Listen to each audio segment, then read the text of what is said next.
అందరికీ నమస్కారములు. వక్రబుద్ధి. నిజానికి మనం చూసేదాన్ని అందరం ఒకేలాగా చూసినప్పటికీ అది ఒకటే అయినప్పటికీ స్వీకరించే విధానంలో నానా రకాలుగా ఉంటుంది.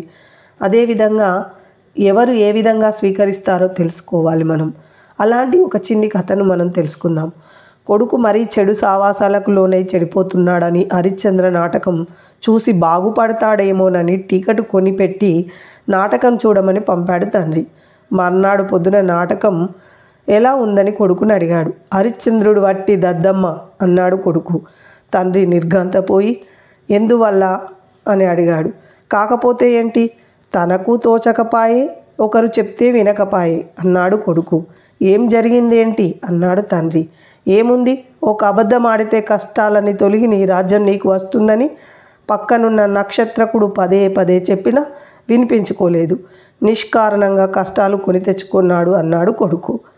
అదే హరిశ్చంద్ర నాటకం చూసిన సత్యశీలిగా రూపొందారు గాంధీజీ. అదే నాటకం చూసి హరిశ్చంద్రుడు అప్రయోజకుడిని నిర్ణయానికి వచ్చాడు. ఇతడు వస్తువు ఒకటే, దాన్ని అన్వయించుకొని స్వీకరించడంలో తేడా ఉంది. ఏదైనా అంతే, మనము స్వీకరించే విధానంను బట్టే ఉంటుంది.